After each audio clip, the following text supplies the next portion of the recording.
The world has its eyes on him. The only route out of Gaza is the Rafah crossing into Egypt, which has been almost inaccessible for years.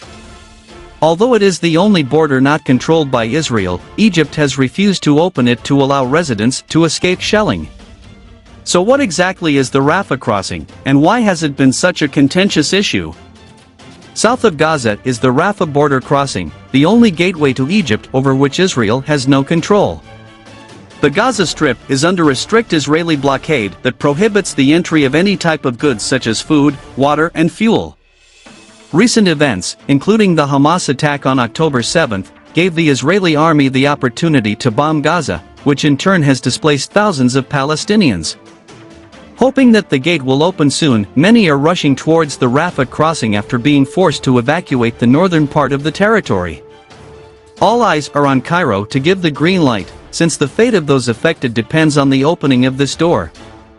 Loaded with humanitarian aid, dozens of trucks were still waiting patiently on the other side of the border this Friday, anxiously awaiting entry into the Strip. According to the UN, an unprecedented humanitarian catastrophe is predicted and, therefore, the need for humanitarian aid will increase. As a result of the Israeli bombings, the death toll in Gaza has now reached 2,700.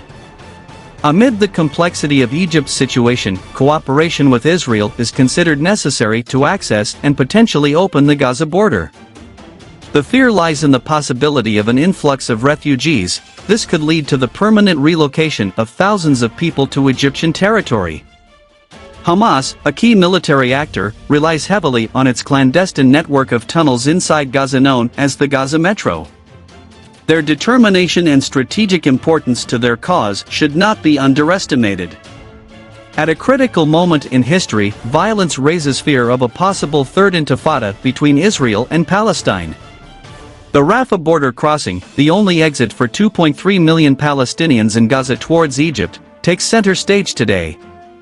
Unfortunately, obtaining permission to cross it is a rarity, even outside of times of hostility, due to the rigor of the Egyptian authorities. Among the lucky few who were able to cross the sporadically open Rafah border crossing were pilgrims on a trip to Mecca, students and patients seeking medical treatment in Egyptian hospitals. Rafah, which often makes headlines in the Egyptian media due to its seasonal opening, is not just any border crossing. Travelers could be stuck for several months once they are outdoors or indoors, depending on one's perspective, should the pass suddenly close. According to UN records, in August last year, Egypt allowed 19,608 people to leave Gaza, but 314 were prohibited. There is another crossing, the Erez crossing, which presents an even more complex dilemma since it links the northern part of the Strip with Israel, and only those who have a severely restricted Israeli work permit can leave Gaza. On October 7, Hamas attacked Erez, killing 1,300 Israelis and wounding 199. Since that attack, the site has been heavily guarded and inaccessible. The Karam Shalom crossing, also now closed, is only open for the exchange of goods, controlled by both Egyptian authorities and Hamas officials. The Palestinians who live in this narrow territory have almost never ventured beyond the 365 square kilometer space. While its opening depends on Israel's approval, global powers such as the United States have pushed for dual nationals and foreigners to leave the Strip, but Israel has continued to resist the move to prevent any possible escape. Last week, Israeli bombings targeted border facilities in Rafah, where Hamas militants were present during the attacks.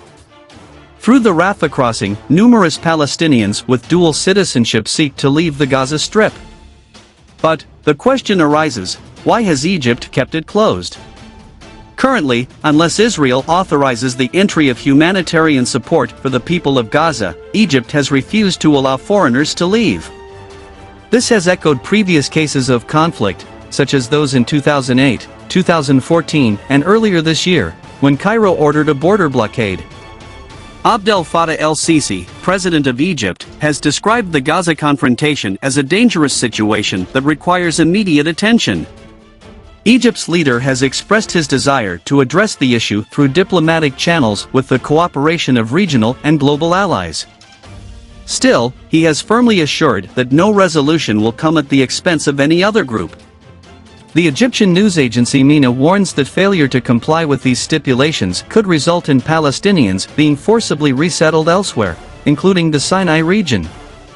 To keep the border closed, Egypt's top priority is undoubtedly to address this issue. Nearly 1 million Palestinians were displaced during the Nakba in 1948, and there are concerns that Israel will never allow them to return. Writer and political science professor Hassan Nafa explains that in Egypt, there is great fear that another catastrophe could occur if the Palestinians are forced to leave again. Despite numerous UN resolutions, the refugees were not allowed to return to Palestine. Egypt is concerned that the Sinai, a stretch of arid land located between the Suez Canal and the Gaza-Israel border, will become a lasting Palestinian refugee camp, similar to those in Jordan and Lebanon. In an effort to circumvent blockades imposed by Israel after Hamas took control of Gaza, in 2008 parts of the Gaza-Egypt border collapsed near the Rafah crossing.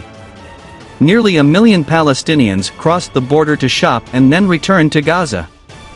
However, recent comments made by Israeli officials have raised suspicions among the Egyptian government that they want to resettle Palestinians not only in southern Gaza, but also in the Sinai. This suspicion has raised concerns that it would ultimately lead to the complete end of the Palestinian situation. Political expert Mustafa Kamal El-Sayed, who teaches classes at the American University in Cairo, shared his impressions with BBC Mundo. Nafa hypothesizes that the Israeli authorities' claims are reminiscent of the obsolete project of relocating Palestinians from their ancestral lands to areas like the Sinai, in an effort to preserve Israel's Jewish identity, a plan that Egypt will not tolerate. Nafa also acknowledges that resettling Palestinians in alternative cities is unfeasible, as Egypt is currently home to approximately 9 million displaced people, including many Africans, and is grappling with serious financial challenges, making it an onerous task. In a televised speech over the weekend, Hamas leader Ismail Haniyeh made it clear that his decision is to remain on his land, echoing the Egyptian government's fears that the evacuation of Palestinians to the Sinai could result in resettlement. Egyptian media outlet Mada Masr, a rare independent voice within the country, has reported that Egypt may be open to the idea of hosting a few Palestinian refugees in exchange for economic benefits. Several security sources have confirmed this to the online publication, and the BBC's Arab Affairs editor, Sebastian Usher, also acknowledges this possibility. This proposal echoes Egypt's earlier decision to join the 1991 Gulf War in exchange for partially forgiving its foreign debt. The issue of security remains a crucial aspect of the matter. The Arab country regained possession of the Sinai Peninsula, which was once in the hands of Israel since the 1967 war, and that recovery occurred in 1979 through a peace agreement. This area is critical and intricate as it borders the Suez Canal, which finances much of the country, and also has tourist paradises such as Sharm el-Sheikh in its southern region. For decades, Islamist terrorism has plagued the peninsula. This has been exacerbated by the fact that Egypt has little control over its security due to the peace agreements. In the vicinity of the Israeli border, Egypt can only deploy civilian police due to the presence of the multinational peace force and several observers, who are responsible for monitoring peace agreements. Egypt has been concerned for years about the possibility of armed militants from Gaza entering the Sinai, although this appears to have calmed down. After Abdel Fattah el-Sisi took control of Egypt in a coup d'etat, a series of terrorist attacks shook the country, both in the Sinai and other regions. Given suspicions that Gaza was the origin of these attacks, supported by Hamas and other Islamist groups, the government closed the Rafah crossing, says Mustafa Kamal El-Sayed. However, after a few years, the picture improved and, once again, Egypt positioned itself as a peacemaker between Hamas and Fatah, according to the political scientist. Hassan Nafa points out that mediation today is more complex as the nature of the conflict has evolved. Israel is determined to start a ground offensive and eliminate Hamas. If this happens, the result will be sad and will lead to a new chapter in history. For this reason, the Cairo University professor informs us that the focus has now shifted from mediation between the two parties to prioritizing the humanitarian aspect, on which Egypt concentrates. If you like this type of news, subscribe to our channel and activate the notification bell so that YouTube sends you alerts when we publish a new video. And for today, we finish our report. We await your comments in this regard. And until the next show.